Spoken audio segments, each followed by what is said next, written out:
Hey all, Night Editor here. I'm going to give you the bare bones of what you need to get started on Conqueror's Blade. Okay, so I guess we can start with you only need one character, right? The way the game is designed, it's all designed about leveling and unlocking units, not characters. So if you're thinking, well, I want to be able to use two different kinds of weapons, you can. Each character can eventually unlock all the weapons, right? But if you split your time between two characters, your unit progression is never going to happen. So you kind of want the one character.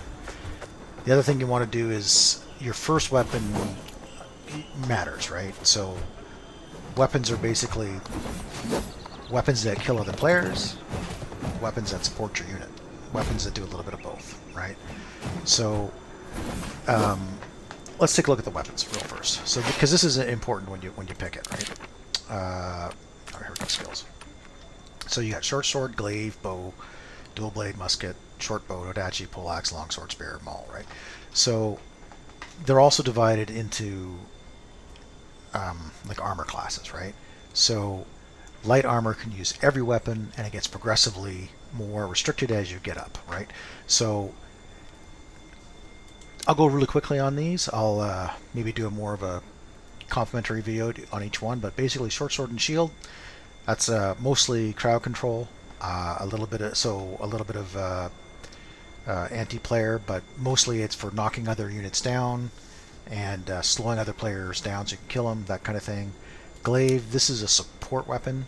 So what this does is it has lots of AoE capabilities for killing units, and it has the one important thing it's got, which is a 15% buff to attack power, right? So I usually use that when I'm using a charge unit.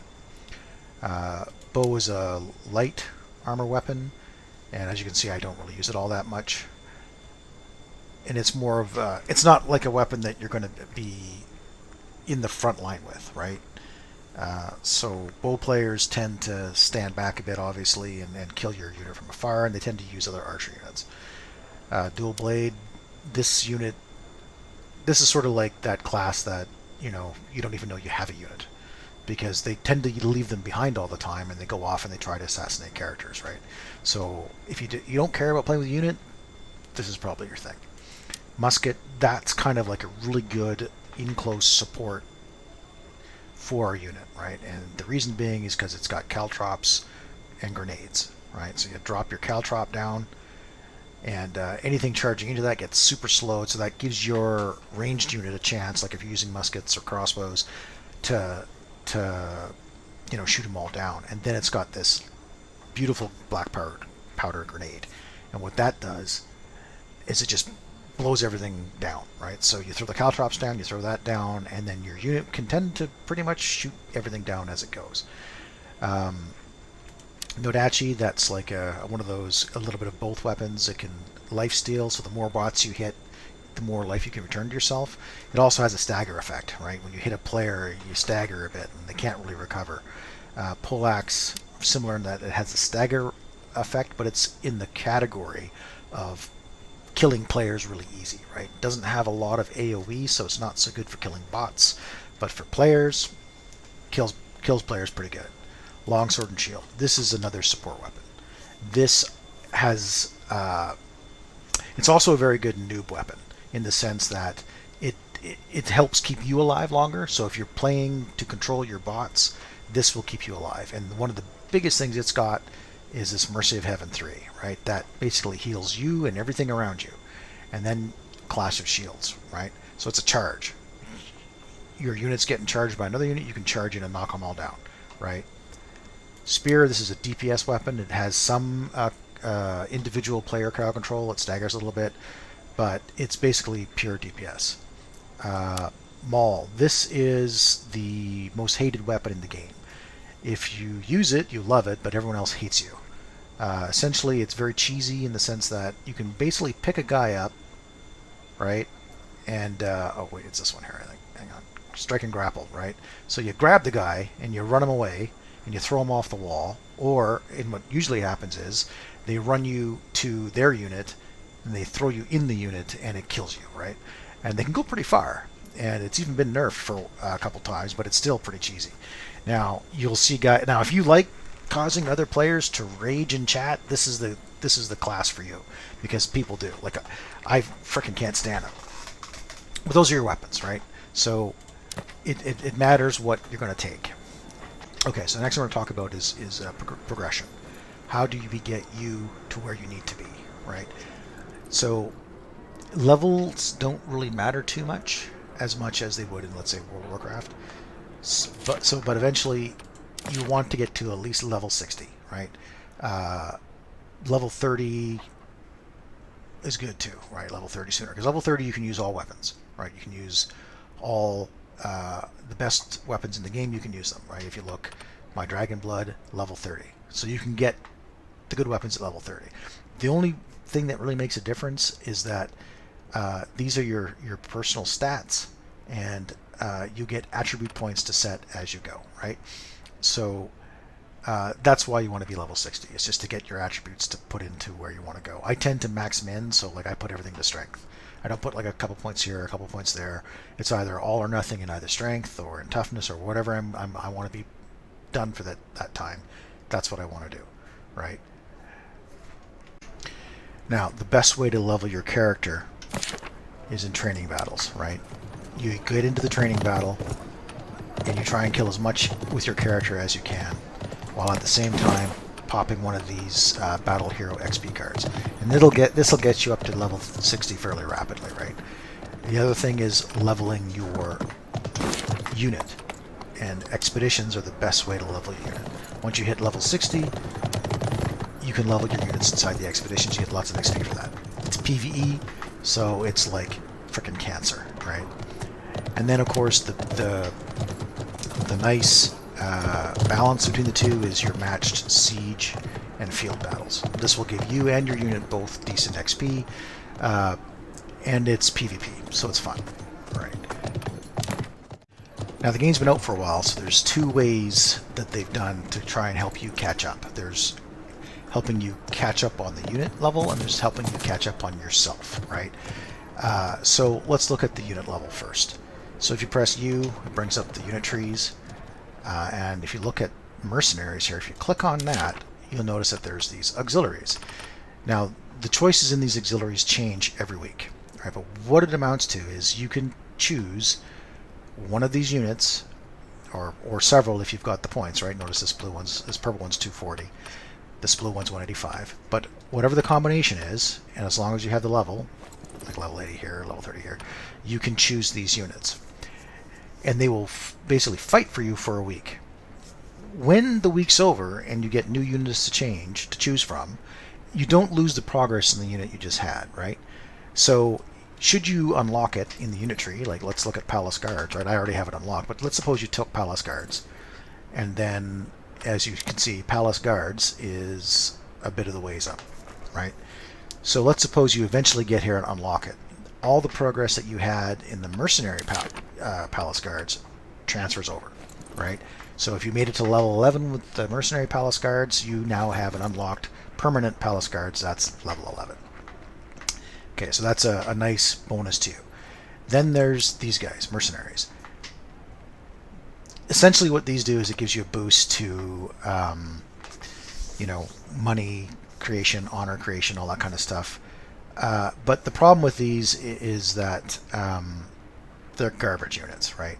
They really are. They're not worth the leadership points that they cost. The only one that's worth anything is these Martellatory contract, right? These guys are worth 30 leadership points, so they're very easy to put into any build, and they give you all the bonuses that you get with a premium unit, basically.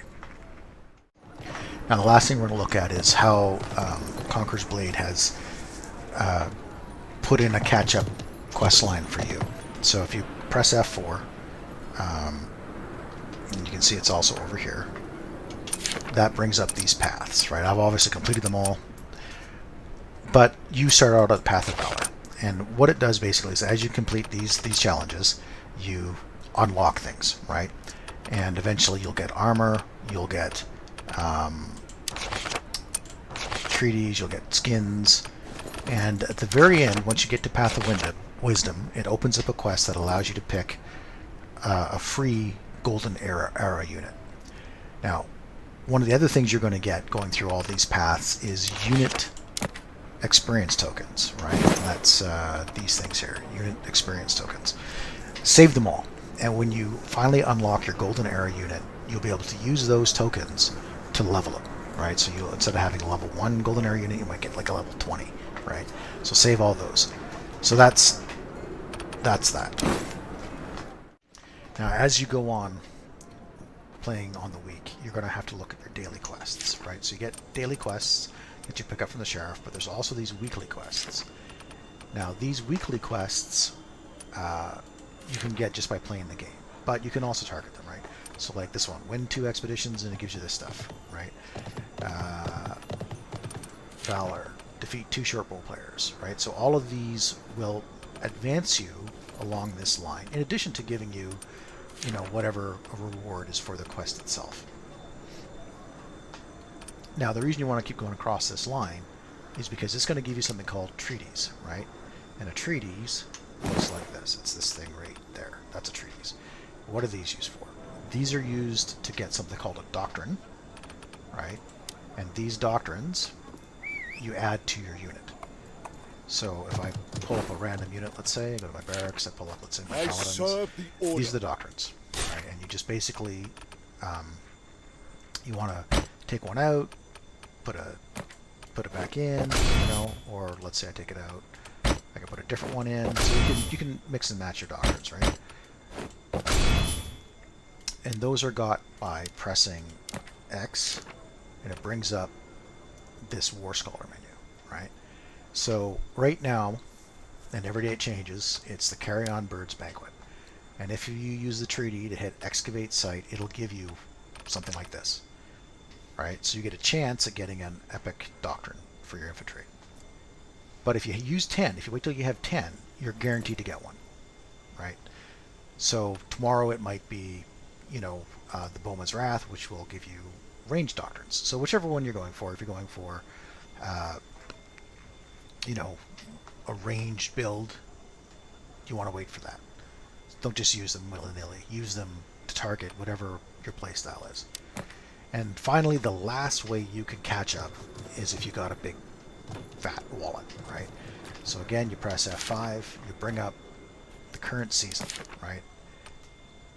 And you go to Unit Challenges, right here, and you select on Season, right? Now, each of these seasons has different units that, if you really want to, you can pay to play, right?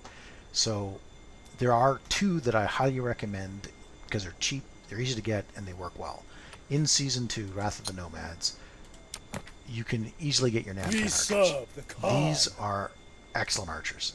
They cause a bleed effect, and for the price, they're like 180 leadership. For the price, they do really well. Like they're well worth the money, right? The next one is, again, go to Unit Challenges, and you want to go to Season 3, and you want to pick up these guys. Our word is our ball. Right? This is, again, a spectacular, hits above its weight sword unit, right? Charge unit. So you want to do that. Now, if you want, you can keep going through all the seasons and wallet war your way through everything that's good and decent. Legacy of Fire, for example, it has the Paladins, right? So this is another really excellent sword unit. It's purple, so unfortunately it's about 255 leadership points, but well worth it, right? And those are basically all the ways that you can catch up, you know. So that's basically all I got. I'm trying to keep it to the absolute bare bones minimum of what you need to go. You can craft your own weapons, and in fact, it's preferable to buying it. And all these quests will give you crafting materials. A lot of quests will do that. I'll do more videos basically on individual units, individual weapons, that sort of thing. But that's basically the bare bones. So thanks a lot for taking the time to look at this, and hit like and subscribe, and I will see you next time.